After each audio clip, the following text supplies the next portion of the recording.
issue 81 of the all-new, all-different #1 comics podcast.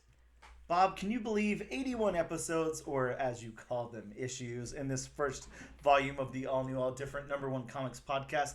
You know, it's kind of very unlike the comic that we're covering today, X-Force, that has, I think this is probably the 8th volume that I can think of. It could be the 7th. I'm not too sure. I'm gonna say at least the 4th volume. At least. Yeah, definitely at least the 4th. Yeah, you're right about that. May the X-4th be with you.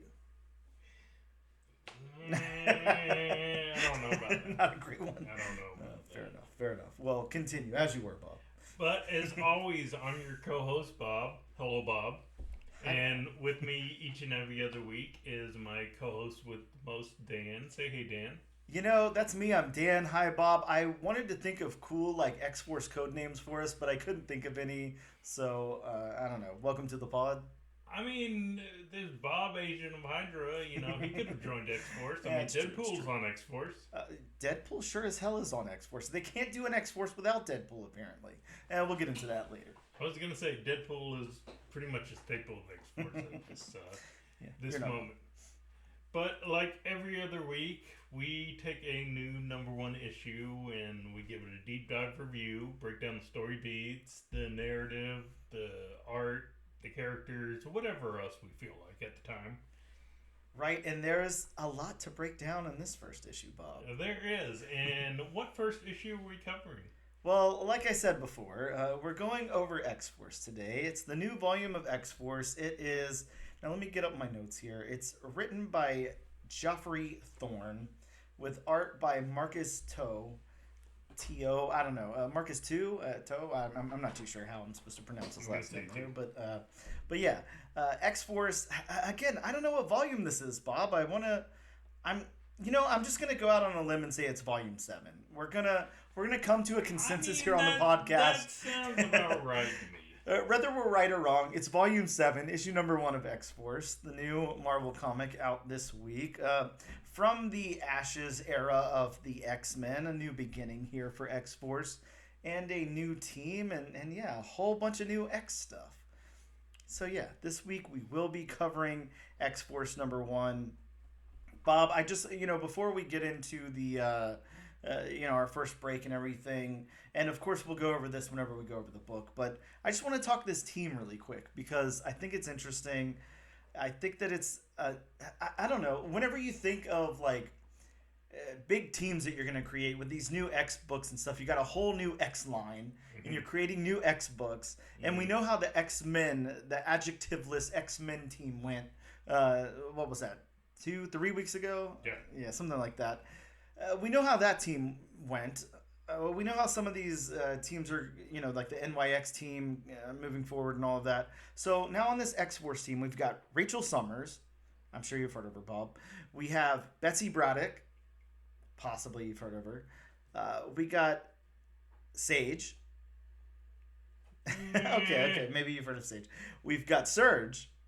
Not the 90s Bam. soda, Bob. Come on. Bring it back. Can we get a Surge with a Coke? Well, yeah, I'm sure. We've got Forge, of course. I've heard of him. All right, good. I'm glad you've heard of Forge. We've got Tank. You lost me there. And, of course, not on the team, but on the team, we've got Deadpool. So, yeah, just a ragtag, like, crazy team of, I don't know, to say heroes might be a bit of a... Well, at least for right now, these are the heroes we have. Of course, others are going to be joining the team, and I'm sure there's going to be some leaving the team. Oh, yeah, and sure. It is X-Force. Yeah. And an X-book at that. Yeah. I guess, with that being said, Bob, let's take a quick break. We'll come back. We'll talk some comic book news, and I'm sure we'll get back into X-Force. Hey, and we're back with the all-new, all-different #1 Comics Podcast, Volume 1, Issue 81. It's got a ring to it, doesn't it? It kind of does. Volume 1, Issue 81. Right? Now what's going to happen when we get into Issue 82? I don't know. That's kind of muddy waters. We'll see what happens when we get there. I guess let me not jump forward too much in time. like certain comic books do. You know, that's a whole nother story. Bob, it is news time. We just, it's. Did you find any news? There's a little bit of news out there in the ether. It's. Let me paint a picture for everybody listening. It's. What do you call this? It's the end of July. Of course, San Diego Comic-Con just happened. It's been about a week since you and I talked on air. Mm-hmm. So, San Diego Comic-Con. Now, the caveat is this. The last San Diego Comic-Con, not really any big news, not really any Marvel MCU presence at all. Not a whole lot.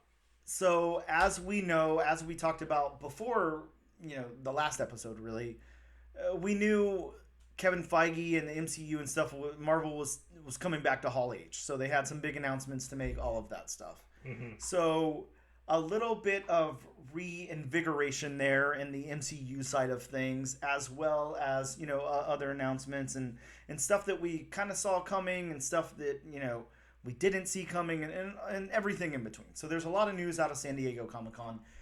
I told you this off air, and I'll tell you guys this on air. If there exists somewhere out there, a blog post, a website, a podcast, a YouTuber, anybody who has a very comprehensive list of San Diego Comic-Con announcement and news, I would love to hear it, because I've searched the entire internet everywhere, except for the dark corners, Bob, because I won't go to those. Yeah. But you don't want to see what's there. Everywhere with a regular www.com. Have you read World Tree? Oh God, I've read World Tree. I don't want to go to any of the. You don't want to go to the undernet. No, not particularly, Bob. I don't think I want to see anything that's on the undernet. Just the upper net, or whatever we're supposed to call this. But there's enough bad shit here, so that's a whole nother story. Anyways, I've searched the entire accessible legal internet to see if I could find a comprehensive list on San Diego Comic-Con 2024 news, announcements, all of that kind of thing. It doesn't really exist in my findings. So I'm just going to kind of go off what I have off the cuff here. But it is a lot, so there will be plenty to talk about. Mm-hmm. First and foremost, Bob, let's get out there before we go to San Diego Comic-Con stuff. I have not seen Deadpool 3, Deadpool Wolverine yet. Have you? I'm not going to spoil anything for you. But you have seen it. Oh, yes, I have seen it. Bob, when did this happen? I have seen it. I went, let's see, when was it that we went? I went Sunday with a couple of really good buddies of mine. Okay. Well, very nice. Yeah, I will, of course, you will not spoil anything, so that's great. I equally will not spoil anything because I have nothing to spoil, but I am going to see it on Friday. Today's Wednesday. Me and a friend are going Friday, early Friday, to check the movie out. You will definitely enjoy it. Oh yeah, I'm relatively sure. Of course, we know, completely spoil-free discussion here of Deadpool Wolverine. Mm-hmm. I'm not going to say anything about plot points or anything like that because I don't know any. I have avoided everything. And you would think, with having to dig through all of these like news sites and everything, that it would be pretty damn hard to not get spoiled. But I would say, respectively, most of the news sites I'm looking at and everything, if they're going to talk about Deadpool Wolverine, it's like stop here, spoilers below, and they're all doing a really good job at that. All the Reddit forums and Discord servers and stuff that I'm seeing kind of the same way. Everybody's very careful not to spoil the movie because there's apparently a lot to spoil in it. So. My one spoiler for you is Deadpool is not in the movie. Ah, damn it, I knew it. It's just a Wolverine movie. It's Logan Part 2. He's in the first 2 minutes, and that's it. Oh, wow. Well, I'm scared. Let's talk about the box office, though, Bob. No. Yeah, the box office, pretty damn big for this thing. Yeah. It's just insane. I think it's broken every rated R record there is at this point. Mm-hmm. I think that... okay, well, just from Comic Book Movie right here, it's got the 8th biggest Tuesday in North American box office history. It's topped Avengers Infinity War and now sits at 261.1 million domestic. It will top the entire U.S. run of Deadpool 2, 324.6 million, and Joker 333 0.5 million on Friday. And once it passes Deadpool, 363.7 million on Saturday. Deadpool and Wolverine will become the highest grossing rated R comic book movie in just over a week. And then by Sunday, it will become the highest grossing rated R movie ever with 400 million plus on Sunday. And Bob, it is Wednesday, so I don't even know what the current box office for this is, but it's obviously huge. So it's gigantic. Yeah, it's quite insane. I will say this, and like I said, I hate to beat a dead horse and keep saying the same thing over and over again, but like through all the comic sites and Reddits and Discords and everything I've been on lately, everyone has like absolutely adored this movie and said it is the greatest thing, with the exception of one person. I see one person say this is a bad movie. One single person. And I can't... That person is wrong. Well, I can't wait to see the movie so I can challenge them on their take, or possibly not. I don't know. I don't know what my opinion of it's going to be yet, but I assume I'll like it. This isn't a spoiler. This is just my opinion, and the opinion of one of my good buddies. We both agree that this is the best movie since Endgame. Yeah, and that's what I've heard from quite a few people. Quite a few people who I really respect their opinions as well. We all know how much of a cultural impact Infinity War and Endgame were. Oh, yeah. Bob, I don't know about you, and I probably told this story to you before. I don't know if I've told it on the podcast or not. I remember going to see, of course, Infinity War in the theater and being so just like, okay, the only thing that matters right now is that nothing happens to me health-wise and nothing happens to the world because I have to see the next part of this. Like, I remember thinking that. I was like, oh my God, like the world can't explode right now because I have to see the sequel to this. And then going and seeing Endgame, and one of the moments that just stands out to me so much outside of my own experience with it is, the theaters were packed. I went opening night, all of that stuff, of course. There was a family right next to me, and it was like a father and mother and a son. The son was, I don't know exactly how old he was, but I'm going to say somewhere between 4 and 6. I'm not good at guessing those ages. And the kid was decked out, dude. He had Spider-Man pajamas, Spider-Man pajama pants, Spider-Man like Crocs. He had like a Spider-Man like hat on, and he had like a little Spider-Man doll.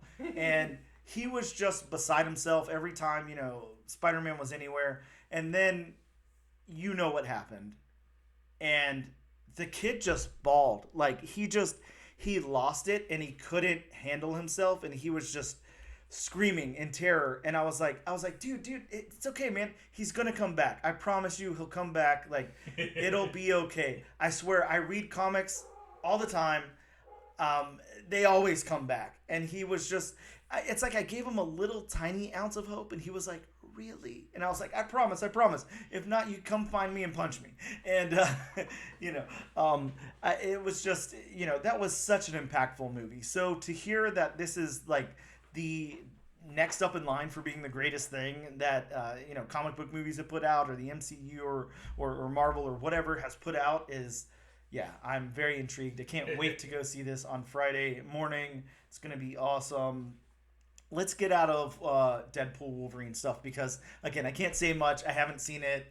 Right. You could say a lot, but you're not going to. Right. So we're in a weird place right now, so let's move on from that. Squirrel Girl was the hero of the entire movie. I mean, Bob, if that's true, I certainly hope so.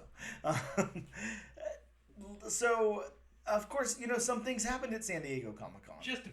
Couple of announcements. Bob, the Russo brothers are back. Bob, before we touch too much on that, how did you feel when you learned the Russos were coming back to do not one, but two Avenger, your favorite comic book franchise movies? Besides the fact that I wasn't surprised. And I mean, just like I'm going to say about the Robert Downey Jr. thing, I mean, I'm ecstatic to have those three back, especially the Russo brothers. I mean, besides the Infinity War and Endgame, they directed one of my favorite MCU movies of all time in You, Me, and Dupree. in Civil War. Mm-hmm. I mean, I love that, and I mean, just all three of those movies were outstanding and are on the top of anybody's list as far as MCU movies. But you know, in the same respect, is also one of those. I think Marvel is trying to do some no pun intended, but damage control. Sure. You know, because I mean, what we've gotten so far in the multiversal saga is not the best by any means, and you know they had to do something to, you know, kind of right the ship. Yeah, you're completely right. Look, I will say this. As I just told you off air, I was a little sick, you know, the last couple of days. Had something going on, stomach bug or something. You had a rumbly tummy. Yeah, I guess so. And, you know, of course, being who I am, you know, I sit at home and watch movies when I'm sick. So I thought I'd catch up on some things that, you know, I've seen. Did you eat some bacon? I did not eat bacon. Oh, sorry, no bacon for me. But I did want to, you know, catch back up on some movies that maybe I, you know, had seen but was distracted or whatever. So I attempted to do another viewing of Eternals. I watched The Marvels. You attempted the Batman again. I did not attempt the Batman. Damn. I'm sorry, couldn't do that one. But I watched some things. I also watched this very interesting movie called Vamps from like I don't know. I want to say 2013, and it's got Alicia Silverstone and what's her name? The lady that plays Jessica Jones. What's her name? Kristen Ritter. Kristen Ritter. Yeah. Very interesting movie about those two being vampires. Very very nice resolve. Really interesting movie. Anyways, besides that, you know. Like, people have problems with some of those movies, like, you know, Eternals, The Marvels, Doctor Strange, The Multiverse of Madness, a lot of those movies that have come out since the prime of the MCU, of course. Mm-hmm. And while I personally still enjoyed those movies, I had a good time with Eternals, which, you know, is it the greatest thing ever? No, not at all. I won't kid myself. Is it the Batman? Hell no, it's way 20 times better. I enjoyed The Marvels. Mm-hmm. Yeah, and I liked The Marvels as well. I thought it was a good movie. It was fun. The way it ended, wow, you know, that was a great ending to that movie. But yeah, I think that, you know, to capture that same success, that something like my favorite MCU movie, The Winter Soldier, that the Russo brothers, you know, directed, and Civil War, you know, one of your favorites, Infinity War and Endgame, you know. Everyone's favorites, you know, it's like, what was working about that formula, and what can we do to recapture that? Sure, I think that pulling out the Russo brothers was obviously a great get, and like you said, it's not that surprising to you, but at the same time, you know, if I don't know exactly how to say what I'm going for here. It's not that it was surprising, but it was, you know, a huge, like, hell yeah moment, you know? Right. I guess maybe I could equate it to something like, I don't watch sports, Bob, and you know that, but I think when you're watching your favorite football team playing the Super Bowl and they're up, I don't know, however many points, and the other guys can't win, it's the end of the game, but they still score that final touchdown, you're just like, hell yeah, you know, it's got to be like kind of that same feeling. Good sports analogy, maybe. Circle yes or no. At least you didn't say they score a basket at the end. Hey, I love it when the goalie, you know, just I don't know. Anyways, a great get there for the Russo brothers. Bob, let's talk about what they announced here. So the Russo brothers are back for 2 Avenger films. The first one being Avengers Doomsday, mm-hmm. and the second being Avengers Secret War. Mm-hmm. Secret Wars, I think we pluralize, Secret Wars, I believe. Just like the comic, of course. Bob, have you ever read Secret Wars? Which one? Let's go with the original Secret Wars. What is that, 84? It's been a while since I've read the original, Secret Wars. Mm-hmm, mm-hmm. I actually, again, being sick, sitting at home, getting bored with TV, I went ahead and read through like a trade that I have of Secret Wars, and just to kind of refresh myself on it. It's been a very long time since I've read it.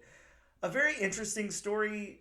At the same time, I'm hoping they're kind of just borrowing the name, and it's not going to be the exact linear one-to-one comparison of the book, because that would make for a very weird movie. But yeah, very interesting. We knew that they were going to be doing something with Secret Wars at some point, of course. Yeah. We knew that was happening. We didn't know the Russos were directing it. This Doomsday announcement, though, Bob, that ties into our next big announcement, because, as we said, it's called Doomsday. Bob, what did you think about the news of who's playing Doctor Doom, possibly Victor Von Doom, possibly a variant? If you want to lay that out for us, Bob, I'd love to hear it. Well, first of all, I really enjoyed how they made the announcement by having all these people in Doom outfits, white Doom robes with the a version of the Doom mask, and then having one single version just in the green, Doom proper cloak and the Doom mask, and then he's just standing there and he takes off the cloak. Oddly enough, when I watched the video, the thing that stuck out to me, somebody in the crowd shouted Jared Leto. Really? Yes. I didn't notice that. So they thought it was going to be Jared Leto, which, oh my God, thank the comic book gods, that did not happen. Yeah, I mean, we definitely don't need a Joker, Morbius, but no, Doctor Doom. He takes off the cloak and takes off the mask, and I mean, the room just loses it. Oh yeah. This is big, and we could just talk about the headline. I don't think you've said the name quite yet, but Robert Downey Jr. Of course, for anybody who's been living under a rock, doesn't know that Robert Downey Jr. is been tapped to play Doctor Doom in some fashion or another. Bob, what kind of possibilities are we looking at here? Because we have the very straightforward, he's playing Victor Von Doom and will be Doom, and Doom will somehow fit into this world outside of Fantastic Four or alongside or whatever. We have the kind of like the camp that I'm in, that obviously we've brought in like all of these multiversal stuff that's going on, and Tony Stark became Doctor Doom instead of Iron Man. Is kind of what I'm looking at and what I'm hoping for, because you see both camps out there. People are saying no, they feel like it's just straightforward. It's just been cast. Robert Downey Jr. is Doctor Doom. I don't see Marvel making that weird of a step. What are your thoughts? It's cool having Robert Downey Jr. back. I mean, as we know, him playing Tony Stark. I mean, Tony Stark and Victor Von Doom kind of have that whole saying. I'm smarter than you. I'm the smartest person in the world. Almost like I'm better than you quality. So I mean, we know Robert Downey Jr. can pull that off. I think fans will look at him and, just think, that's Tony Stark all the time. Yep. Do I think he's going to do a bad job as Victor Von Doom? No, not at all. I think he's going to do a good job. I mean, Robert Downey Jr. has proven, except for those rare missteps at times, see Dr. Doolittle, that, he can blow a performance out of the water. Yep. I just don't know if this was the right step, because this almost seems like, you're going to have Doctor Doom being a variation or related to Iron Man in some way, shape, or form. So, was that the right step? Just casting the exact same actor who played Iron Man as Doctor Doom? I just don't think so. I would have liked to see them cast maybe a younger actor who could give that Iron Man quality about him in his performance. But I don't know. I'm glad to have Robert Downey Jr. back, but I just would have liked to see them go in a different direction because, again, like I said earlier, this kind of screams desperation on Marvel's part. Yeah, I'm gonna wait out to have like a real opinion on it until I know exactly what's going on, because again, like, we don't know exactly what is going on here.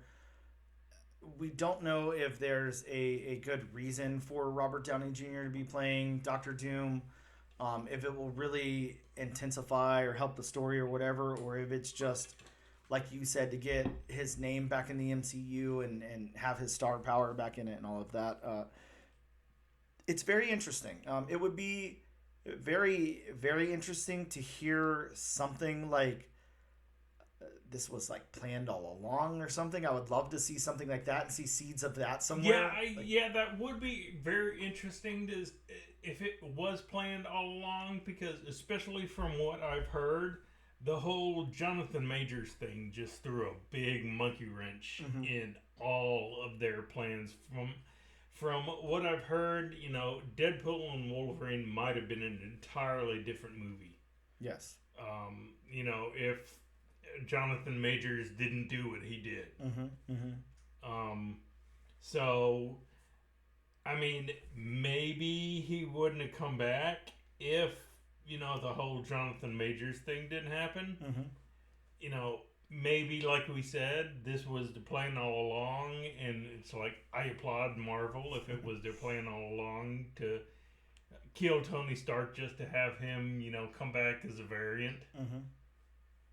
So, I mean, like you said, time will tell on that. Yeah, there's a lot hinging on this, so I'm going to reserve my opinion for now. I can't say that it's not that I disagree with you, because I don't. I think that you make a very good point.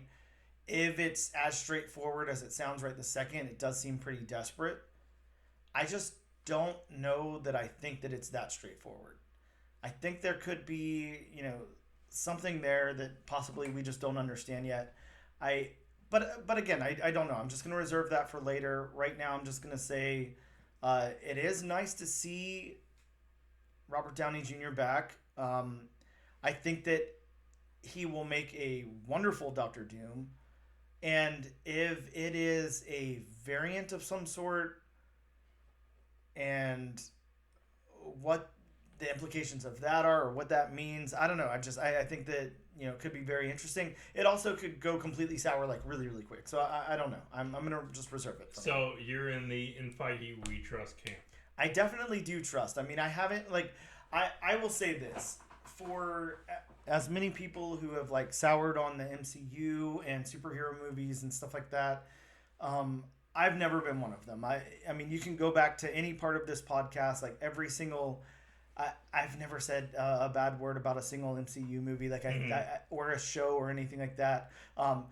Trust me when I tell you that outside of, I want to say the Werewolf by Night special and Infinity War and Endgame, I think that Agatha is my most anticipated thing that out of any Marvel project.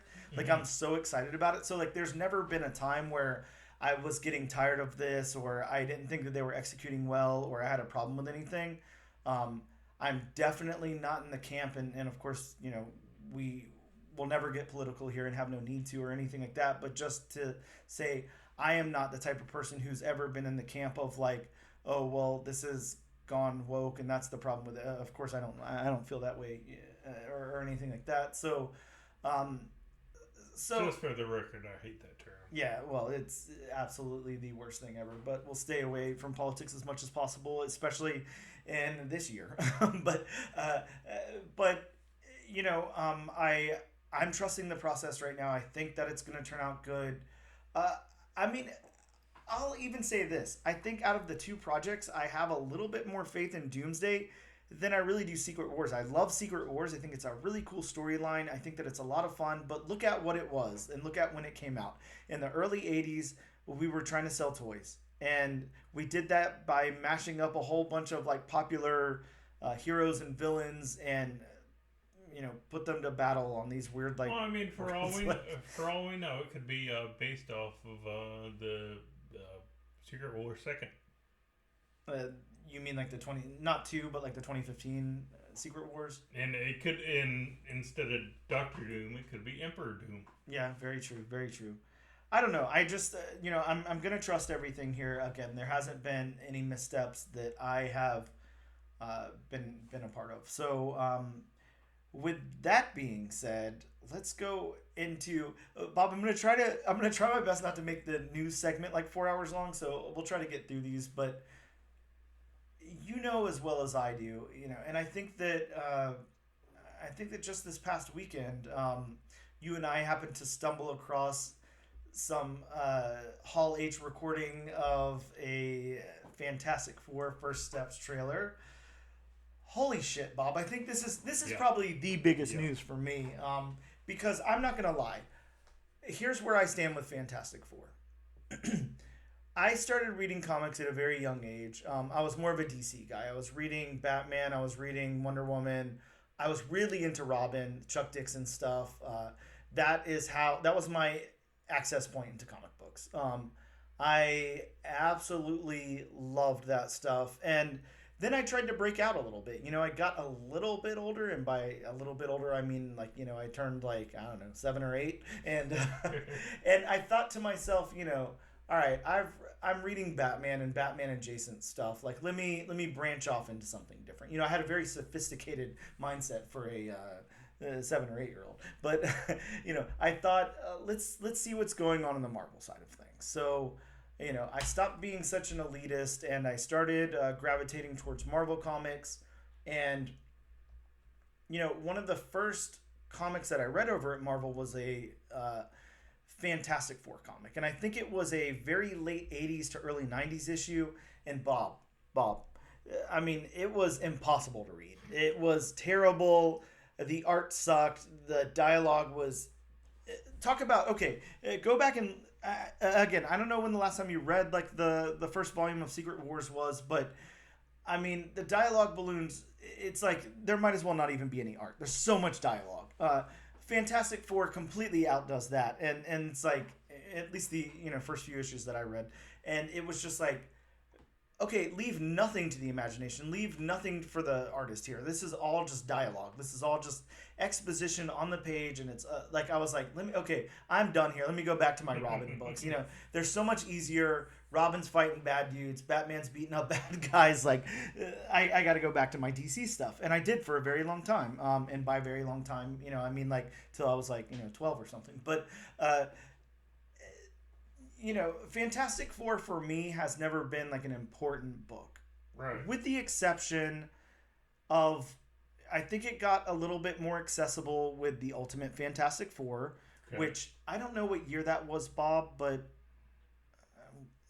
it's not ringing much of a bell. Early 2000s at some point, 2004, I don't know, something like that.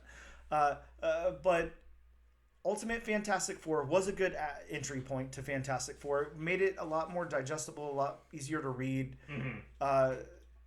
Whenever, and I'm trying to think of who the writer was, but whenever Mike Allred took over on art for Fantastic Four, of course I was able to get into that because Mike Allred being my favorite artist. Yeah. With that exception there, and the two Fantastic Four movies starring whoever else was in them, and Jessica Alba. Wait, Jessica Alba was in there? I mean, she was invisible, but she was there. Outside of that, my Fantastic Four allegiance is pretty slim. I don't care that much. They are very important characters in comics, and especially Marvel comics. Mm-hmm. The Fan Four Stick movie, I'm sorry, is unwatchable. In my opinion. Let's move on. Yeah. But this Bob, I think that, of course, we're only seeing like this little teaser, and we can break it down some or whatever. We can go back and forth on it, however you want to do it.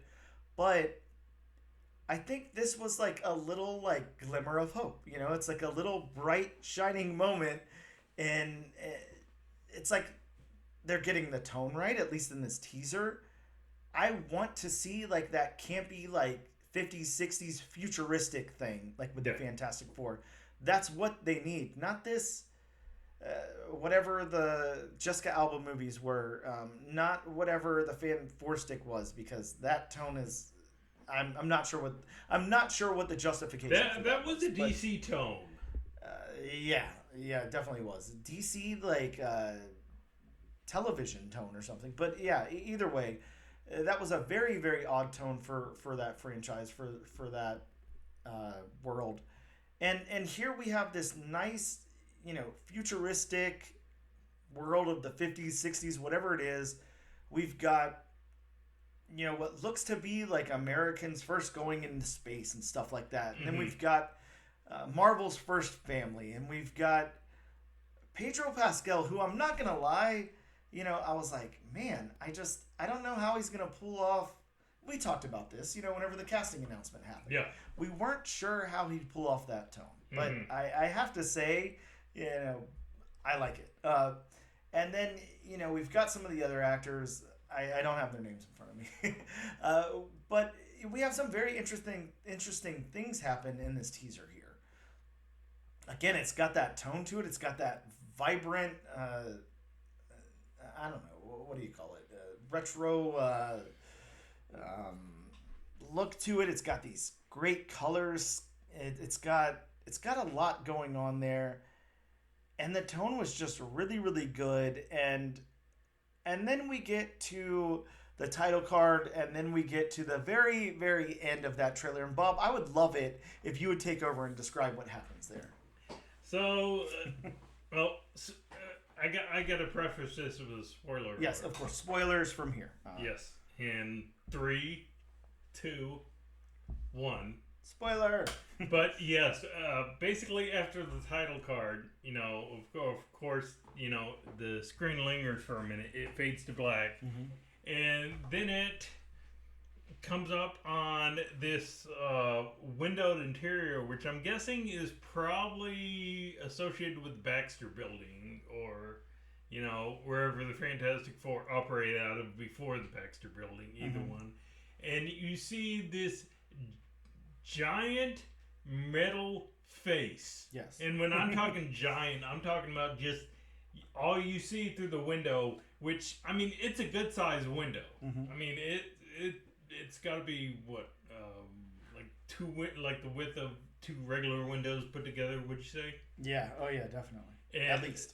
But yeah, basically you see, as far as just the face, basically you just see the eyes and the top of the nose. It just, fills the entire frame. And of course, there is only one character in Fantastic Four lore who that could be. I mean, think about it hard if you want to, but it shouldn't take that long. Yeah, I'm definitely thinking we're seeing Galactus there, and it's a very interesting Galactus because look, let me say this: I showed you the trailer. I showed another friend the trailer. Actually, I want to say I showed about 5 people the trailer at that point. We were around a few people who were big MCU fans. I showed them all the trailer. Bob, every single person took a step back when that happened. Every single person. I got 2 audible gasps out of it. It was... To say it was like startling or scary is not the exact right term, but it was like, oh shit. It was definitely a moment for... I believe that was my reaction. Yeah. To put that in there was just, wow. Definitely needed. And I would say this. Without that, I think the trailer still lands. I think it was still intriguing. Oh, yeah. I think I still, am excited to see the movie. Yeah. But with that just little tone there, wow. That just elevated it so high over the top. The highest bar that it could be. I am looking forward to this so much. Holy crap. Again, one of our other friends that I showed this to had basically, he's much younger than us, and he's watched every MCU movie, every project, all of that, and has just been like, I'm not really interested in any of the Fantastic Four stuff. I see they're making a movie. I don't really care that much. I showed him the trailer, and then he said, Dude, this is my most anticipated MCU project to date. Like, I can't wait to see this. So yeah, I think that, without going on and on forever, I think that they really did nail the tone with that. I think that it was a very good trailer, and I think throwing in that Galactus end stinger there was perfect. At least it wasn't the giant fart cloud version. Yeah, at least. That's something. Of course, Bob, let's go over some other stuff because we can't let the Hall H MCU stuff take over the entire thing. It looks like we have a Booster Gold casting. Now, somebody whose name I could not pronounce if I tried, who was in the Eternals, has been cast as Booster Gold. Bob, now if you wanna go for giving that name a shot, it looks impossible for me. So yeah, you give it a shot. Kumali Nanjiani. Okay, well, good. Nanjiani. Okay, good. I'm glad you said it. Yeah, possibly cast as our new Booster Gold. Yeah, he was in Eternals, and he was actually he actually played a pretty big role in this last Ghostbusters movie. Oh, okay. I still haven't seen that, but okay.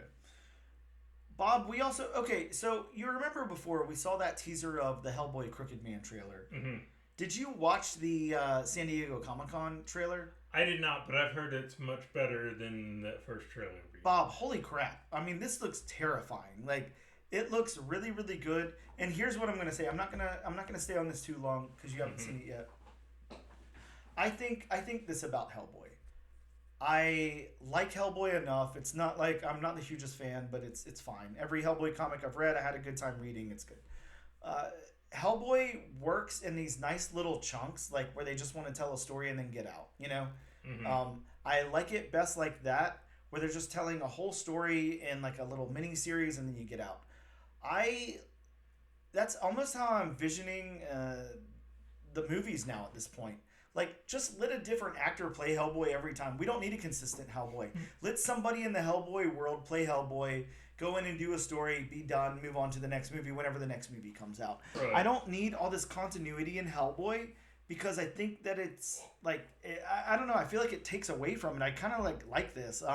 This is, like, a real horror angle on Hellboy. It's got some really crazy, like, callbacks to other, like, horror things. This looks really good. It actually looks great. I'm actually pretty excited to check that one out. So that's cool. Bob, of course, speaking of Eternals, speaking of MCU, speaking of San Diego Comic-Con reveals and stuff, the Marvel San Diego Comic-Con panel revealed that the Celestial in the Indian Ocean is responsible for the adamantium on the planet. I did hear about this change. What the hell, Bob? This is pretty cool, actually. I'm okay with this. I know it's different, but I like it.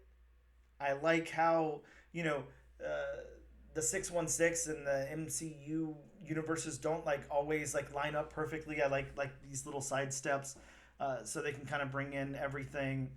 I don't know. I like Eternals as an idea. It's nice to have all of that there and have their presence known in the wider world without them being directly involved. So I think this was a cool.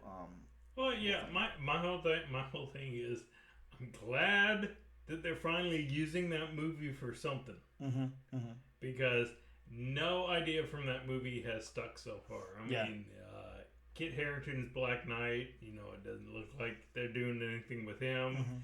Mm-hmm. We still don't know exactly what's going to happen with the Blade movie. Sure. If it's actually going to be made or if it's in developmental hell. So I'm glad they're doing something with it, and I'm glad they're finally explaining what that giant thing sticking out of the Indian Ocean is, because no Marvel movie so far has explained a giant mass sticking out of the Indian Ocean. It's a big chunk of adamantium. I think Bob. Somebody would recognize, would figure out that, gee, that shouldn't be there. It doesn't look like land. Yeah, well, adamantium land. Adamantium Island. I like it, Bob. Could make a nice reality mutant show out of that. I just really want to know how they mine that thing because, as we've learned, as we heard William Stryker say in X2, you have to keep it hot. You have to keep it very hot. So, I just want to know how they mined it. Hopefully, we'll find out. Bob, we got the trailer for Penguin. I don't know if you watched this. I did watch the trailer for Penguin. Man, I hate to sound... I probably sound like this every episode, but, like the Debbie Downer on DC, I'm like, it's so realistic and so... I just feel like I'm watching like a Martin Scorsese, like, mafia thing. Like, I want the Danny DeVito Penguin. I'm not saying anything bad about Colin Farrell. He's a very good actor. I understand that he won a lot of awards for being completely unrecognizable in that makeup and doing something different and everything. And kudos to him. That's awesome. But, like, who is asking for all this, like, uber, like, realistic Batman stuff? I don't understand. Like, when we read comics, is that what we're trying to read? Are we trying to read, like, the crime comics from, like, the 1940s, or are we trying to read like these superhero portrayals? Like, because I'm more on the superhero side of it. I don't really like the gritty, like ground level realistic thing. Never been a fan of that. I just don't understand who this is serving. I'm definitely gonna watch the show. I'm gonna give it an episode or two and see how it is. The trailer didn't intrigue me at all. Not the slightest bit. There was nothing about it where I was like, this looks great and I can't wait to watch it. So I don't know. I guess other people don't share my same opinion, so that is fine. Aside from that, we have a Bad Idea book called Ordained that's coming out soon. It's not out yet. And it's going to be adapted for film from the writer of John Wick. And yeah, it's another one of those projects that, gets an adaptation announcement before the book comes out. Pretty crazy. Yeah. Bob, in your second favorite star category, Star Trek is getting a live-action comedy series at Paramount Plus with the creative team of Justin Simeon and Tawny Newsome and Alec Kurtzman. Now, this piece of news I did not hear. Yeah, I don't know much about it. Comedy series. Kind of seeing it now, yeah. Okay. Peacemaker 2, moving forward, of course. Joel Kinnaman will return as Rick Flag in Peacemaker Season 2. Good for him. Bob, another book that was announced outside of San Diego Comic-Con, I think this was a little bit before, maybe, I can't remember, but an adaptation of No One as a true crime found footage film is in development with writers and producers attached. No One is part of the Massive verse over at Image, so I don't know how they do that without having all of those other books in there, Radiant Black and all that. I'm not sure. A found footage true crime film, though. Of course, I'm sure you noticed, this is something that we actually haven't talked about yet, Bob, on or off the air, the DC Studios logo. So I'm gonna point. Sorry if my audio is not coming across good because I'm turning off screen here or off mic. I guess. Sorry, not screen. Bob, that logo there, the classic DC. What is that called? The Bullet logo. I believe. So. I think you call it the Bullet logo. It was originally introduced in 1977. Bob, that is what James Gunn and co. are moving forward with for their DC Studios logo. So I kind of wish DC hadn't gone away from it. I really like the logo. Yeah, I'm with you. It's a great logo, a wonderful logo. Yeah, really looks really, really good. And speaking of DC, Bob, we got a Creature Commandos trailer. Have not watched it. Okay, I was gonna say the last time I talked to you about it, you hadn't watched it. You still haven't watched it. No. I'm going to say this. I won't spoil anything. I didn't retain enough information about it to spoil really anything. But, man, another drag. Even worse than the Penguin. This looks so boring to me. I'm not going to lie. It would take, like, somebody who I really trust their opinion, you or another friend or something, to be like, hey, this is A+ content. Check it out. For me to even care to watch the first episode. And I think that you and other people have already told me that Peacemaker was really good, and I still haven't even, given that a shot. So, okay, maybe it wasn't you. Okay. I've just heard it's good. I haven't watched it. Okay. Yeah, man, it's just, God, it looks so uninteresting. I'm like, what is this? What are we going for here? Now, speaking of that, this news just dropped very, in the last 30 minutes or so. And we're going really long on news here. We're almost about at the hour mark, so we really got to get out of news and get into the book. But yeah, James Gunn has, whatever platform he decides to talk on, announced that he's wrapped up filming on Superman. So he's finished with the filming of Superman. That seems quick.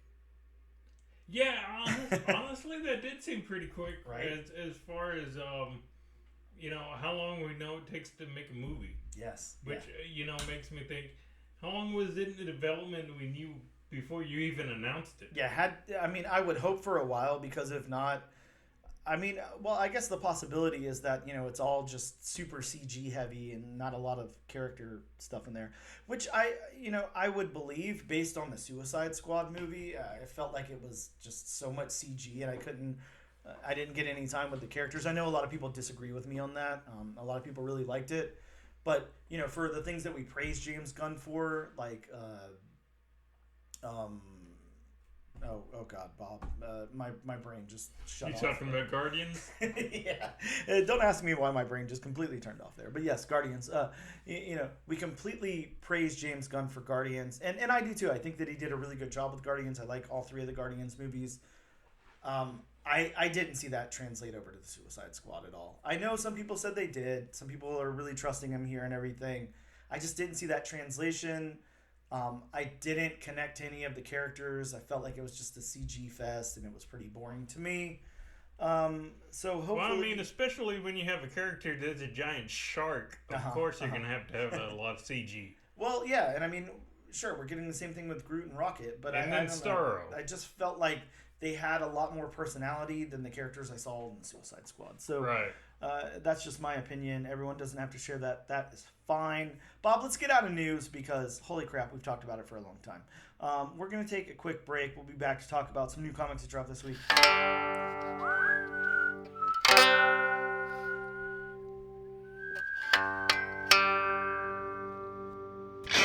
Hi, and we're back with the all-new, all-different Number One Comics Podcast, Volume 1, Issue number 81. Bob, let's talk to them about some books that dropped in comic book shops this week. From DC Comics, we got Absolute Power Task Force 7, issue number 3, a tie-in to that Absolute Power event that's going on. Bob, Marvel Comics, Annihilation 2099, issue number 5, Steve Orlando, the 2099 guy, who of course we talked to here on the pod. Right. This one's got the first full appearance of Dracula 2099. I just love what Steve Orlando's doing with the 2099 universe and all the characters he keeps bringing in. I think it's super Dracula cool. 2099 doesn't make sense to me because, isn't Dracula pretty much immortal? Pretty much. There's ways to make Dracula not immortal. We also got Black Widow Venomous number 1, a one-shot featuring Black Widow bonded with a symbiote, a lead-in to Venom War, which I guess is our next, kind of isolated event. Yeah. But speaking of events, Bob, Blood Hunt is wrapping up. The final issue of Blood Hunt out this week, issue number 5. The final issue, Bob. We're going to see what happens here. Now, I don't know if you've been following Blood Hunt. I have. I have not. I have not read 4 or obviously 5 yet. I will say this, and this is, again, a spoiler. So, in 3, 2, 1, spoilers. Now, stop listening if you don't want to be spoiled. Dr. Doom has a lot to do with the end of this book and a lot to do with the entire Marvel Universe moving forward. Mm-hmm. Really, really big implications in the end of this book. Very big. So you might want to check that out if you want to be able to follow what's coming along next. Again, it was only a 5-part. You can just read the regular series. You don't have to read all the spinoffs, and it's really good. Speaking of that Blood Hunt stuff, Fantastic Four issue 22. The only thing I'm going to talk about this one, I think it's our last Blood Hunt tie-in, our final Blood Hunt tie-in. But, of course, we know crazy cover art for this one. It's just insane, Bob. And it's, some really good Alex Ross cover art. So I already know he's you're a fan not of stalling it. for time or anything. No, it's just, look at that. Ever since this was announced, it's just, wow, it's really good. But yeah, it's just, how could I describe this to people? It's if you're a fan of David Cronenberg, you will like this cover. Yeah, it's Mr. Fantastic just getting his flesh, obviously these vampires can't rip it apart, so they're just tugging at Mr. Fantastic's flesh there. Reed Richards' flesh on the cover there. It's done by Alex Ross, so it's done really well. It's just insane. Again, my whole thing is how far can they bite before his flesh actually breaks? I'm just gonna go with infinity. Can they go a few blocks or can they go a few states? Infinity and beyond. Oh wow. I don't think infinity's ever been quantified, so hey. I don't know. Hey, whatever. We also got Final Fight from Udon. That's Street Fighter and Final Fight, a 4-issue limited series. Bob, Marvel Comics brings us What If Donald Duck Became Wolverine? Of course, the pressing question on every comic book fan's mind, what if Donald Duck was Wolverine? So you find out in here. We got Immortal Thor, issue 13, the first appearance of Night Mother. Lady Satanus, number 1 from Coffin Comics. That's a Brian Pulido book. It looks exactly how you expect it to look. It's a Coffin Comics book, so it's a really sexy lady in a bikini, but she looks super evil. She's got a trident of some sort. I don't know. Anyways, we got from Boom Studios, Mighty Morphin Power Rangers Darkest Hour, number 1, the conclusion of the Darkest Hour story, and the conclusion of Mighty Morphin Power Rangers, I guess, all together. Until we get another volume, which still, to my knowledge, has not been announced anywhere. So I don't know what's going on there. I'm a little scared. From Marvel Comics, Miss Marvel Annual, number 1, Infinity Watch, part 4. We got a 4th print to Rook Exodus, number 1. Wow, it just keeps coming. From DC Comics, Super Pets Special, Bite-Dinity Crisis. Bob, not Identity Crisis, Bite-Dinity Crisis, an anthology of stories, yes. Featuring all of your favorite super pets. And from Marvel Comics, of course, X-Force number 1, the book we're covering today. And from Antarctic Press, Your Hunter from the Future number 1, a comic book series based on the 1983 Italian fantasy film. Everyone's favorite film from 1983. I was 1, depending on what month it came out. I may or may not have been born yet. I don't know. And those are some of the books that came out this week in your local comic book shops. Bob, a quick break before we get into X-Force number 1. We'll be right back.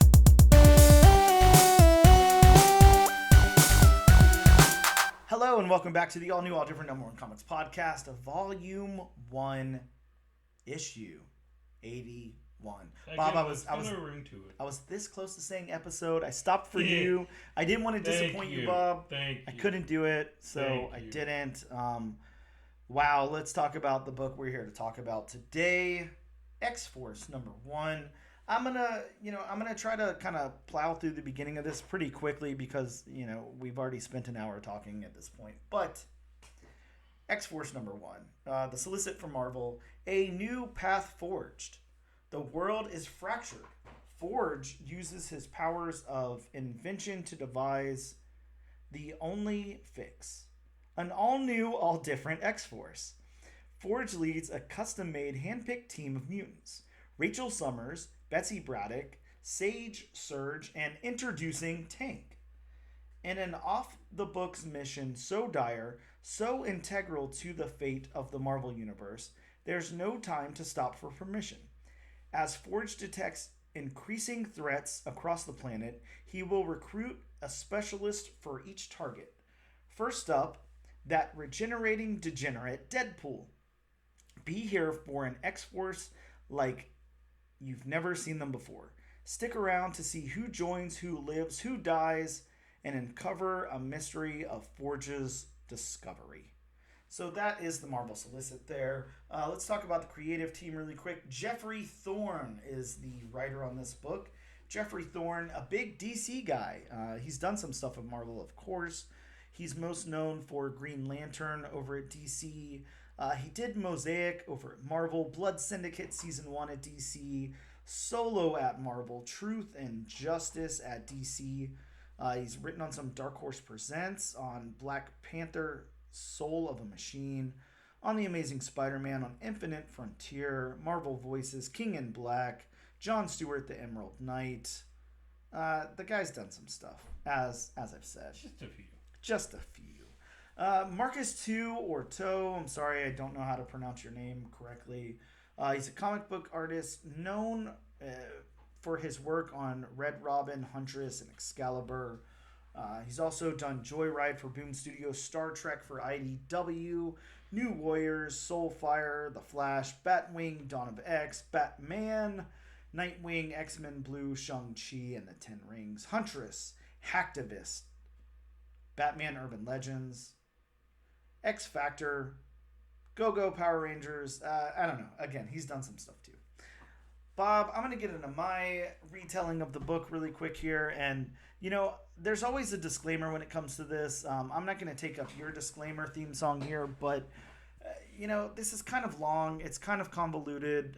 It's a weird retelling of of what's in the comic. So, I don't know. Stay with me if you can. If not, I understand if you got to dip out and come back in 2 minutes. But X-Force 1 opens with Sage commenting on sizing up Storm and an X-Men and Brood battle.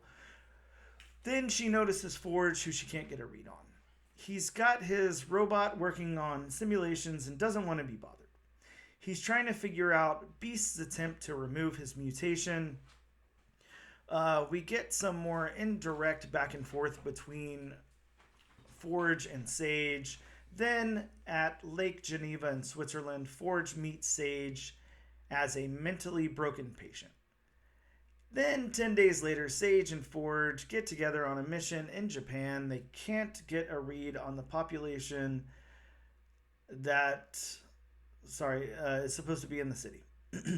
Rachel Summers and Betsy Braddock show up. We flash back to 4 days ago, setting up the team where they state that they don't want Deadpool to join the team.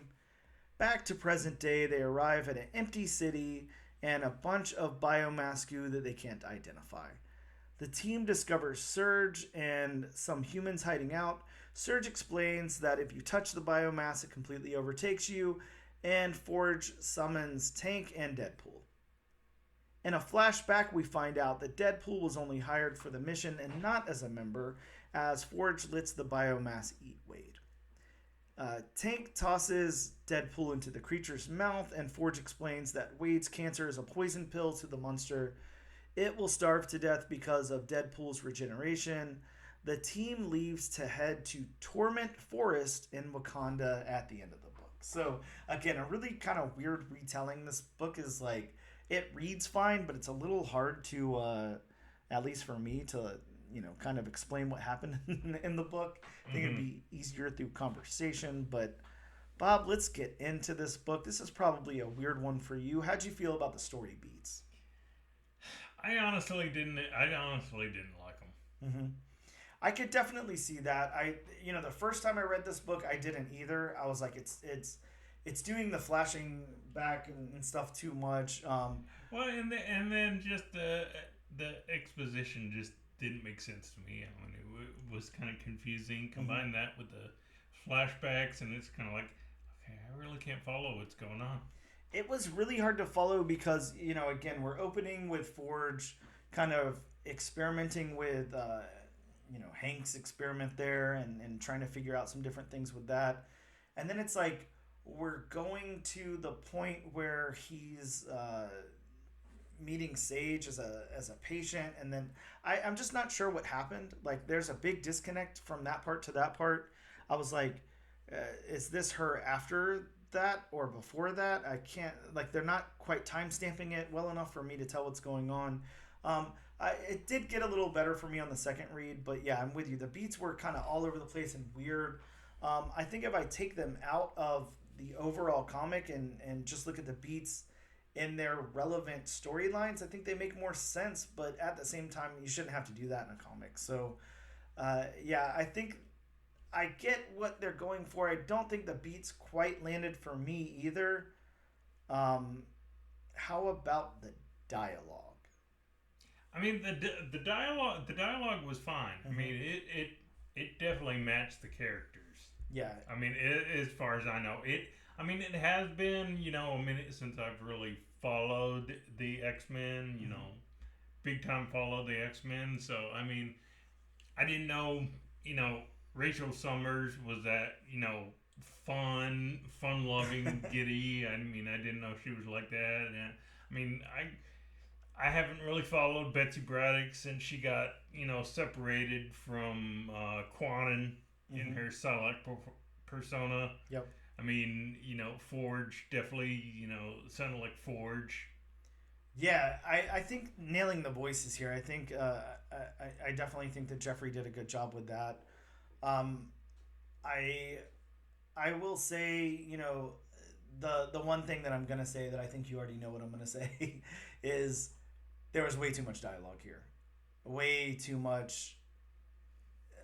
Not even exposition, because I don't feel like it explained enough, but I think that we could have told this story very, very well with a lot less dialogue. A lot less. Now, it's not crossing over, like I talked about before, into that, late 80s, early 90s Fantastic Four vibe. It's not even crossing over into the territory of, like, Secret Wars or anything. It's not that heavy in dialogue, but there's just too much. Right. I was really kind of taken out by some of the dialogue because, spoiler alert, there's some really good art in this book that I wanted to be able to focus on. And there's some really good action scenes and there's some really cool things that happen. And I think that the art really landed. And I think that, whenever there's an over complication, over abundance, I guess, of words, it kind of breaks that up and makes it a little monotonous. So I would say I think the dialogue really, really worked. I think that he nailed all the character voices, and I liked what he had to say. But there could have been less of it.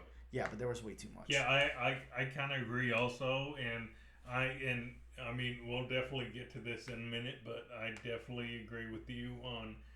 Okay, there was some art I just want to look at. Yeah, right. Some nice art here.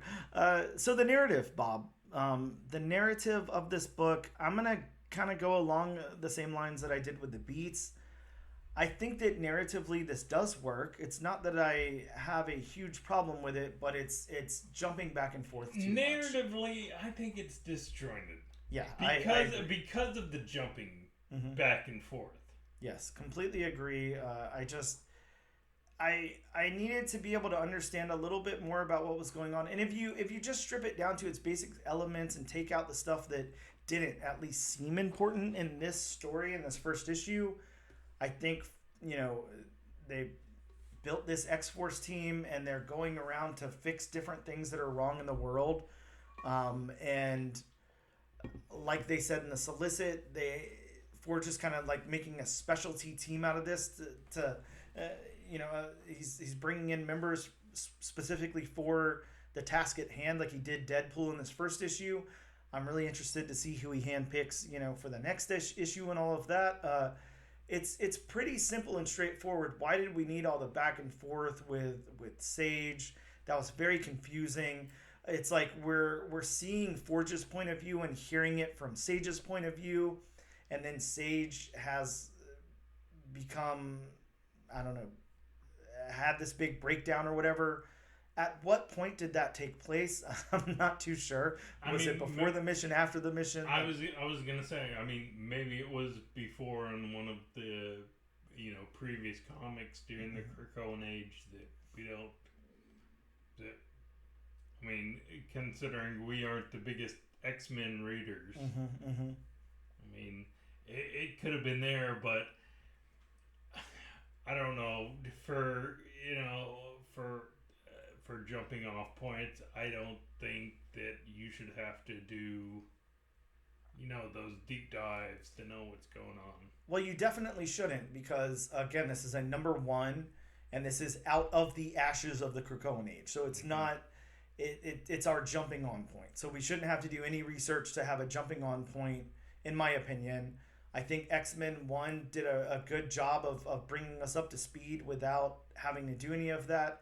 There was enough exposition because we had that character of the chief of police with Beast kind of, doing that legwork for us. And this probably needed a little something like that. I'm not saying, an exact one-to-one on it, but something where it could have like brought us up to speed if that's what we needed. I honestly don't even think we needed that. I think that we could have just done without some of that. Maybe get us into the story and then explore what's going on with Sage, like, a few issues in or something. I think that was a pretty big misstep, in my opinion. How about the world building then, Bob? What did you think about the way that Jeffrey fleshed out this world?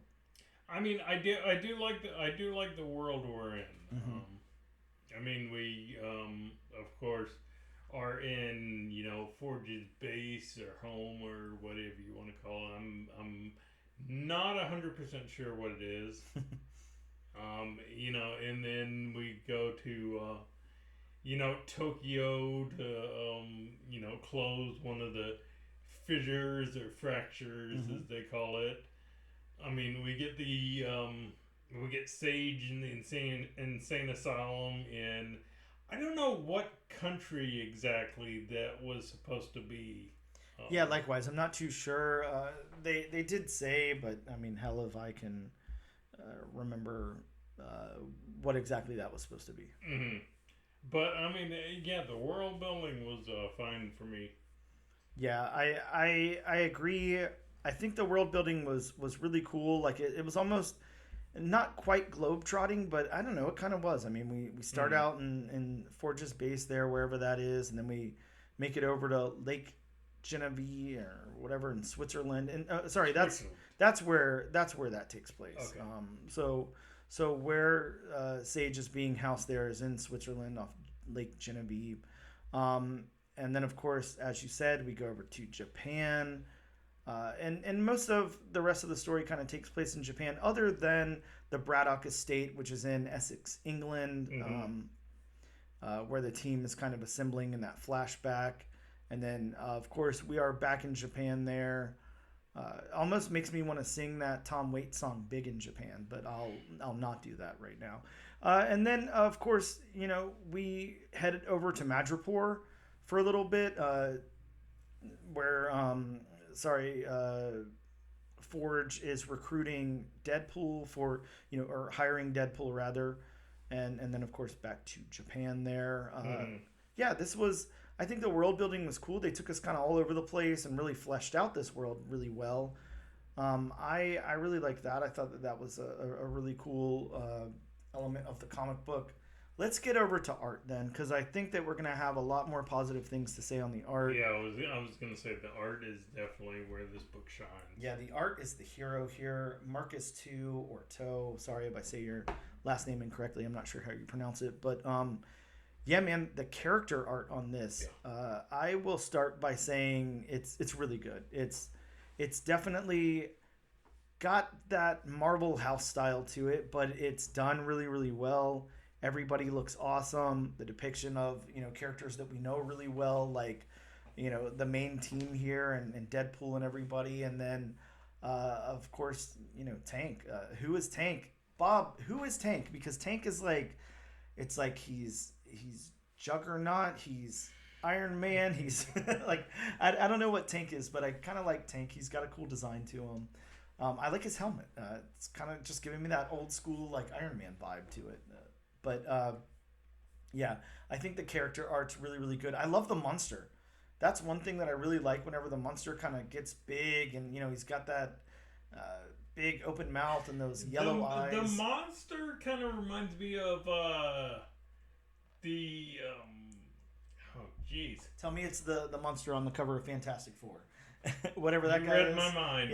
Yeah, I'm with you. He reminds me of that too. I can't think of what that monster's called, but yeah, I'm with you. He reminds me of that. It's really cool. Yeah, I think the characters are done really well here. Mm-hmm. I really, really like the character art. Mm-hmm. It's really nice to look at, man. And going towards the back end of the book where we're getting kind of more like fights and stuff and there's not as much dialogue, the book really shines. looks really good. Everything about the book is looking really awesome. All right, and of course, up next is, a very, very important test, as we always discuss each and every episode. These books have to pass a certain test to get Bob's stamp of approval. And, it's a prestigious stamp of approval that every comic book wants stamped on the cover of their book or possibly the back matter of their trade paperback or whatever. Like that. Background approved by Bob. Yeah, approved by Bob on the all new, all different Number One Comics podcast. Make it happen, guys. What's going on over there at Marvel? When we stamp these on the back of these trades. Anyways, that's coming. It's very important that these comics pass Bob's background test. And, before we do that, Bob, it's been quite a few episodes since we've explained the background test. Why don't really quick we just give them a breakdown on what the background test is? The background test is the backgrounds look good. That's the background test. Yeah, the background test test not a lot of solid colors. Is essentially the biggest thing. Bob is a background snob, and the background's got to work. But not only work, I mean that's too vague. It's like they have to fit the tone of the book. Exactly. It's not quite like a 1-for-1. It's not that you could say like this book passes the background test and this one doesn't or whatever. But it is. It has to do with feel. It also has to do with fleshing out those backgrounds. Now, Bob doesn't want to see a lazy, here I worked really hard on the characters and I did a solid green background just because I didn't want to fill out the background. Bob wants to see that because you needed a green background, because it made sense in the story. And then later on, you really fleshed out the bar that was behind the character or whatever, because that worked in the story. So that's what I mean by explaining that point.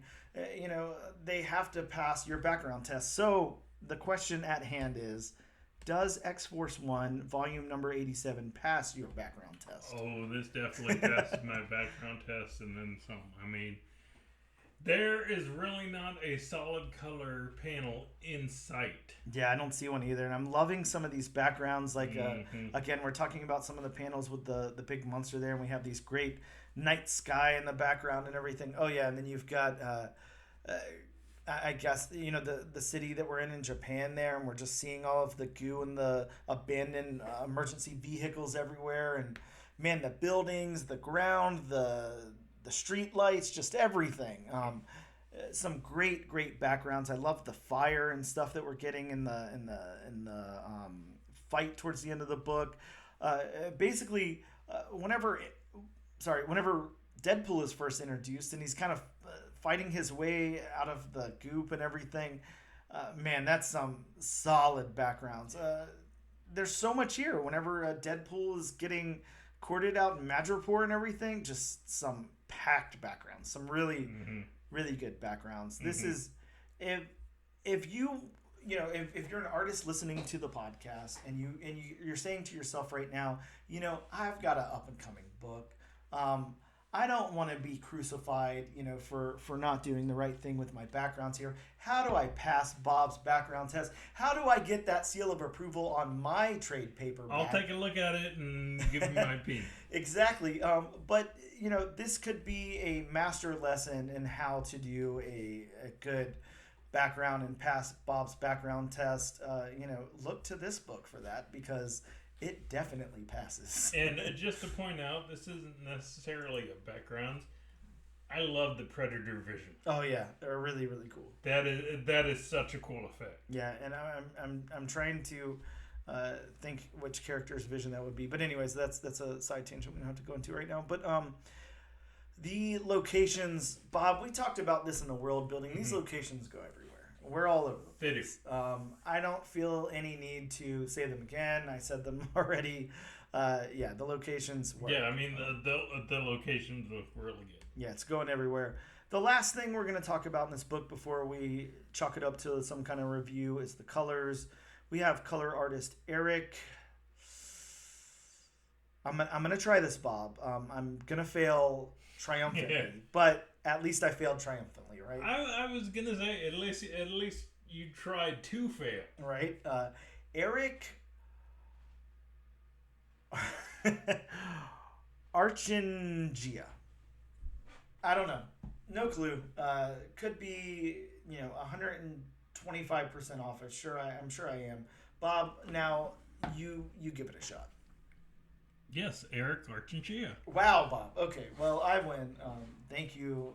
Lights out. I'm going home. But yeah, that's our color artist here on the book, and that is how he's credited in the book as a color artist. So I like that. I usually see colorist. Bob, let's talk about the colors for a sec. These things pop, dude. These are good colors. They fit that Marvel house style. Yeah, they really do. Pop at the same time. I'm looking at panels like Forge with the little, I don't know, marble, thing that he's showing to Surge and everything. I don't know. This is really cool. I like it a lot. The colors work really well. I think, and we've already complimented so much about the art, so I don't see any need to trash the storytelling and compliment the art over and over again. The storytelling does work, but I think one of the brightest, pun intended, parts of this comic is the colors. I think that the colors work really, really well. I think this guy is a really good color artist, and I see why they credited him as color artist, because I think he is really doing some heavy lifting here. I do. I like the term color artist as opposed to colorist. Yeah, likewise. It's really well. And again, to go against that Marvel, to stay in with that Marvel house style, and this definitely fits the Marvel house style, but still be able to, I don't know, have your own place in that. It's kind of cool. It's something that, it would be very easy to just kind of blend in with what everybody else is doing, but I feel like he really made some artistic choices and really did something cool with the colors here, and that's something I can definitely appreciate. So colors rock. They're done really well. I just want to point out that I do have it open on this image, and according to the image I have it open to, it does have this credited as Volume 7. Oh, wow. Okay. Volume 7. Good. I like it. So Volume 7, number 1 of X-Force from the Ashes. Bob, this is going to bring us to our most important question of the podcast. Is this enough for you to cross over to suggesting this to our listeners, to suggesting they add it to their pools? They spend their hard-earned. What is the cover price on this book, Bob? $4.99, $5.99 on this book. Is it? Well, for me it was $7.99, just because I bought one of the foil variants. Okay. Wow. Is it enough, Bob? Is Tank's first appearance and cover appearance here enough? I will recommend it to, if you're an X-Men fan, if you're an avid X-Men fan, then I think you will enjoy this. But, I mean, just me, my personal opinion, again, while I like the art, I can't say it was the strongest number 1 I've ever read, because it just seemed like I had to have some pre-existing knowledge, or I had to read what was going on here to maybe understand what was going on here. And for a number 1 issue, you really shouldn't have to do that. I mean, even if this is a volume 7 of something, I mean, number 1 should be, brand new jumping off points. Yeah, I completely agree with that. Here's what I'm going to say. This is going to be a very convoluted answer. I mean, I guess what else would you expect from me? Your answers are always convoluted. Right? They're never that straightforward. I know. I have problems with this book. Absolutely. 110%. I think that the storytelling, as you put it, is pretty disjointed. I think that, us possibly having to know something that we don't know takes away from the story and stuff like that. I am not the biggest fan of even anybody on this team, really. I think that they're a fine team. I could have used, at least like a rock star or 2 in here that really made me care about the team, and they didn't have anybody that I really cared about. Forge is a leader I definitely don't care about. And then on top of that, I know we brought Wolverine into X-Men number 1. I know that was for sales purposes. I know we brought Deadpool into this, to, get sales, whatever, to gain those, readers who weren't going to pick up the book, but it's got a nice front and center Deadpool on the cover. Of course, in the same week that, or week after the Deadpool Wolverine's coming out in theaters. So I'm going to say this. I think that while it's not my favorite team, while the writing was pretty disjointed, and while I'm going to say I think Deadpool was a completely unnecessary addition to this comic. Yes. I think that if they wanted to bring in specialty, crew members every issue and stuff like that, I like that idea. I think, Hero of the Week, Monster of the Week, whatever, I like that kind of thing. I think that's cool. I think to start off with Deadpool really cheapens it a lot.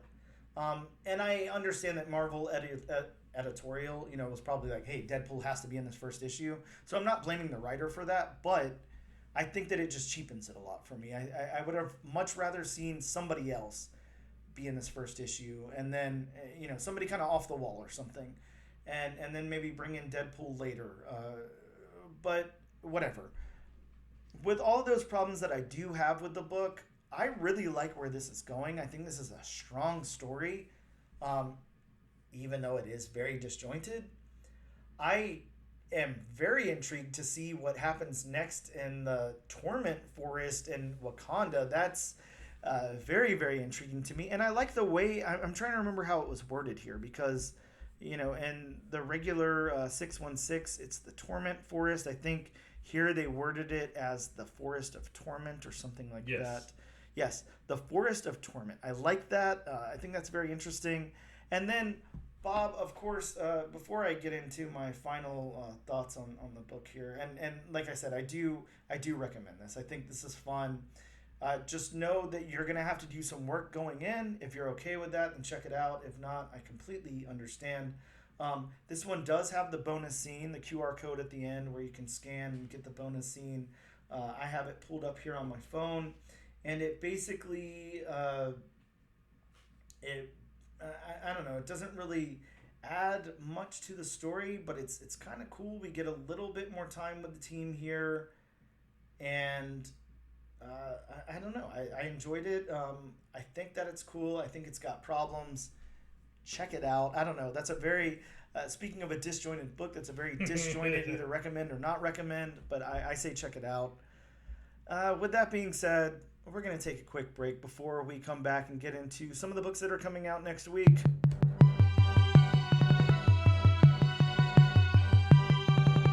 Hello and welcome back to the all new, all different number one comics podcast. Issue number 81. Sorry, I forgot the volume. All right, that's it. Cut everything. Start from the beginning of the whole podcast. Do it again. Yeah, start over. It's ruined. Right? Done. You killed it. And done.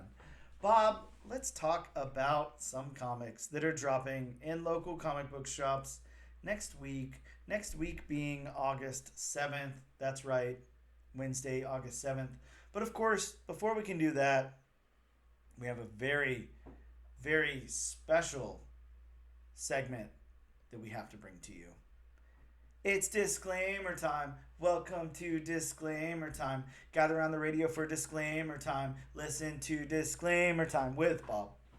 My co-host, Dan, everybody. Give him a hand. Woo-hoo! But like I say, this and every other week, these are just some of the books that are hopefully coming out because, events happen, life happens. At our local comic shop, I found out that, everything from Diamond got delayed today. Yep. All the Diamond stuff. So, yes. Yeah, sadly. But if you want a more in-depth list on what's coming out next week, please feel free to consult us where, you can always call your local comic shop. Please and thank you go a long way in this world. Manners work. Yes. They may read you, a short synopsis, who writes it, who colors it, who the artist is, who the editor-in-chief is. Oh, yeah. Who knows? And if you don't know how to make a phone call,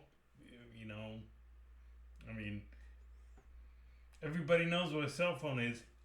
Rotary phone, maybe not. I mean, you never know, Bob, and there's plenty of different ways to communicate. Of course, making a call, like you said, you can send an email, you can send snail mail, you can send a snail for you to the store. Actual snail mail, I like why that. not? I don't know exactly what would happen. I imagine that the proprietor of your comic book store just open the door, see a little snail walk in, be very confused, and then on the snail's back there's a tiny envelope. He opens it up, they open it up, and then there's a note in there that's like, hey, can you please, tell my owner all the comics that are coming out or whatever. And then the shop owner would be like, ooh, escargot. Oh, no. Please don't do that to the snail. On another note, we always try to think of different ways that you can get this information given to you. And, I came up with an interesting one today. It's not one that I'm going to try, but you guys might want to try this out there. So, when you get arrested, and you go to jail and all of that, they always say, at least in the TV and movie world, that you get one phone call, and you get a phone call and they make you make the phone call, and usually it's to a family member or something to try to bail you out or something like that. I say that you opt for a different request. You're getting arrested, they're driving you to jail, and then you say, hey, listen, I'm going to forego my one phone call. Can you please stop by my local comic book shop? You stop at the comic book shop, and then, of course, I'm not going to get crazy or anything. They can walk you in the cuffs. It's not like, you're using it as an escape or anything. But, they walk you in, and possibly at gunpoint, and cuffs, and then you say, hey, Mr. or Mrs. Comic Book Store owner, I'm going to jail for a predetermined amount of time, probably. I most likely won't be able to pick up my pool this week. And that's why this is so important, because you need to communicate that you're not going to be able to pick up your pool, for one thing. But also you say, I'm going to be in prison for a little while, and I'd like to think about, what books I'm going to be picking up. So can you please go ahead and list all of the books that are coming out, everything that's in previews, all of that. Let me know who the creative teams are and everything else. And then possibly add those to your pool, and then let them know when you think you'll be out of prison so you can pick those books up. So. See, my way of getting the information was going to be, and I can joke about this because our local comic shop owner jokes about this, but maybe if you want to know and you can't wait, you just drive right through the storefront and just get out of your car and just go, hey, what's coming out this week? Yeah, that's happened at our I don't recommend it. Yeah, let's please not do that. No. For the record. No. If you want to get arrested on your own accord, and ask the comic shop for help, possibly ask them to help bail you out too. I mean, that's always an option. That's fine. I don't Can you sell my pool for bail money, please? Yeah. I just don't suggest running into the comic book store. Not a great look for anybody. No. Sorry that happened. That's a good way to go to jail. Yes. Unfortunately, that person did not go to jail or even get tested for a DUI. So, very interesting. Yes, but, this is true. We live in Florida, so what do you expect? This is true. They probably encourage DUI here. And with all that nonsense being said, all that out of the way, Bob, let's go back to what we're here for, to talk all about season 1 of Bluey. Oh, well, you know what happened on season 1 of Bluey was, I have no idea. So starting off the list, we have Batman number 151. Batman! Yeah, that's right. DC Comics is back with Bat Absolute Power tie-in event. Batman 151. Batcat Catastrophe. Yeah. Pun intended. Next on the list, staying with Detective Comics, we have Gotham City Sirens. Bob, this one, okay, this is going to be fun. I'm going to try not to get copyright claimed for whenever we post on YouTube here because, of course, my wonderful vocal talents are going to come out on this one. But this one does have the first team appearance of the Nasty Boys. And it's probably going to make me think of something completely different from what you're thinking. I don't know. I'm thinking it's Paula Abdul. That's what I'm thinking, right? Something she's got really that different. Nasty boys don't.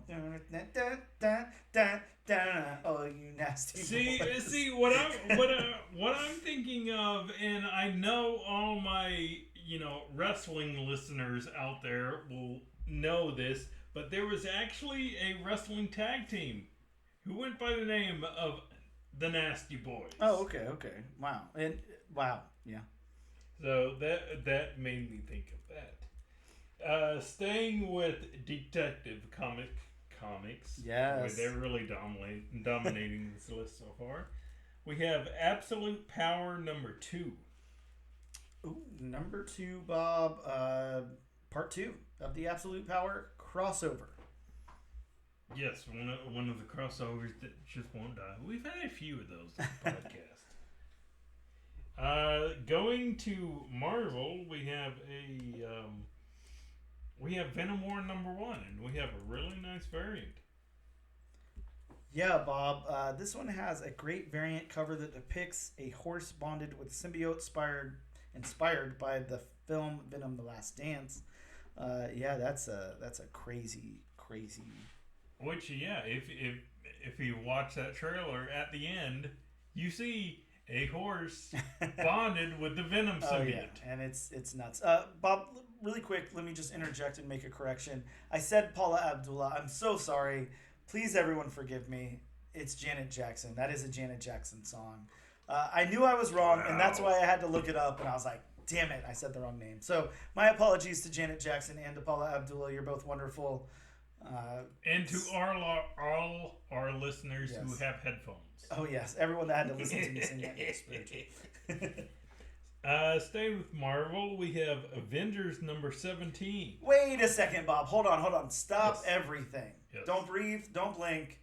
Storm is joining the Avengers in this issue. Wow. And I mean, it's a really cool cover.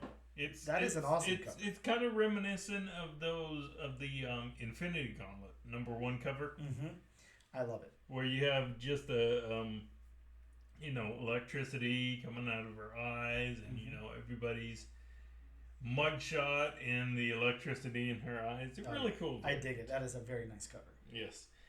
Staying with Marvel, we have Uncanny X-Men number 1. Yes, they finally get an adjective. Bob, the adjectives are back. Yay. Finally, I can't believe it. Uncanny X-Men. Now, get this. This is only volume 6. So X-Force has surpassed Uncanny X-Men in volumes, right? I can't believe it. This one, very cool. The first appearance of 4 mysterious young mutants. Who could they be? I'm assuming that it's not the mutant whose hands are on the covers. No. Because they're well established. Yeah, I think so. There's at least 3 that I can identify. Actually, 4. I can identify all 4. It's got my favorite X-Men on the cover there, which makes me very excited. I'm excited about this team, Bob. It's a very 90s-eccentric team. Very definitely appeals to our age group, on this team here. See, even Wolverine wanted an adjective. He did. He needed an adjective. Yeah, I can't wait for this. I'm so excited for X-Men, adjective X-Men to start up here. So yes, really excited. Staying with Marvel, we have the Spectacular Spider-Man number 6. This one has the first app of a new villain, and I see some villains on the cover here who aren't new villains. No. But yeah, we're getting a new villain. This is, I don't know, this is kind of a crazy cover too, Bob. I'm not exactly sure. And yeah, so speaking of the cover, I just want your opinion on it. Mm-hmm. Yeah, do you think you see anything on that cover that could be, controversial in some people's eyes? Yes, absolutely. I see some craziness. This might be one to pick up. I don't know. I'm definitely picking it up. Yes. Staying with Marvel, we have. And Bob is at a loss for words. Well, I mean, this just can't be right because Blood Hunters number 1. Yeah, it's a new volume of Blood Hunters. A new volume. Yeah, wow. We had. I think that was a 3-part. I'm gonna say mini, and now here is another mini, possibly. Yeah, this is a 4-issue limited series featuring Dagger, White Widow, Elsa Bloodstone, Miles Morales, and Hallows Eve. Also, speaking of, spoilers that come out of the Blood Hunt event there. I'm not going to say the spoiler. I think that you probably already know what it is, and I won't say it for our listeners, but Miles Morales is an integral part of something that came out of Blood Hunt as well. It changed him for foreseen future. So. Oh, very interesting. Is it Jubilee-esque? Yeah, I mean, and I think you can see it on the cover there. I think it's kind of spelled out for you a little bit, but yeah. I thought that was Nightcrawler. No, I don't think so. Sticking with Marvel, we have Spider-Man Black Suit and Blood #1. Yeah, this is cool. This is an anthology of stories from Spider-Man's darkest era while bonded with the Venom symbiote. Which, being bonded with the Venom symbiote, you could imagine he's had some dark moments throughout his history. Yeah, I think so. Yeah. Staying with Marvel, again, we have The Incredible Hulk #15. The origin of the eldest and the possible first appearance of... Enkidu. Thank you, Bob. Enkidu. My favorite first appearance. Enkidu. Love those possible first appearances. That's speaking of covers, Bob, that's a crazy cover as well. Marvel's putting out some crazy covers. Mm-hmm. Going to Dark Horse Comics, we have Guilt Frame #1. Yeah, it looks like Matt and possibly his wife, I'm not 100% sure, Margie Kent, I mean, could be a family member as well, but Matt Kent and Margie Kent are putting out this book. It is a Flux House imprint from Dark Horse Comics. This is a 1 of 3. I don't know. I don't know anything about it. I will be checking it out. Very interesting. And actually, Dark Horse finished up the list. We have Arkham Horror Terror at the End of Time #1. Yeah, this one is a Colin Bunn book, so you already know I'm going to be checking it out. Colin Bunn, always worth checking out.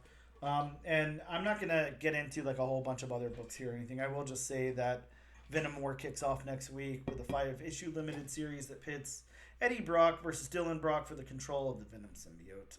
Oh, wow. Father versus son. Yeah, Bob, it's going to get a little crazy. Well, that's coming close to wrapping us up. Of course, we have one important thing we got to do here, and that's spin the wheel. I think the wheel's been off the table for a little bit, but it's back on the table now. Mm-hmm. I'm going to go ahead and spin this wheel, Bob. We're going to see where it lands. We've got a few books on the wheel, some interesting places we could possibly go. It looks like wow, Bob, it looks like we're heading back over to DC Comics next week, and we are covering Gotham City Sirens, the first team appearance of the Nasty Boys. Get excited. No adjectiveless X-Men. I don't think it's the wrestling tag team. Yeah, I won't lie. You always tell me to put 3 books on here, and I jokingly put the Monster High book on here, hoping it would land on it, but it did not. Did you really? Yeah, I did. Oh, wow. So we will be covering Gotham City Sirens next week, but that about wraps us up. Thank you so much for joining us today on the All New, All Different #1 Comics podcast. Of course, as always, use our hashtag All New, All Different Nation to be entered in our weekly giveaway. Check us out on Instagram at ANAD_#1 Comics Podcast, on X at ANADNO Comic Pod, on TikTok at ANAD #1 Comics Pod, and on YouTube under the Comic Book Channel. This week and every single week, you can win a copy of the book that we covered. Again, just use that hashtag All New, All Different Nation to be entered in our weekly giveaway. And thank you guys so much. And like Bob always says, bye or whatever.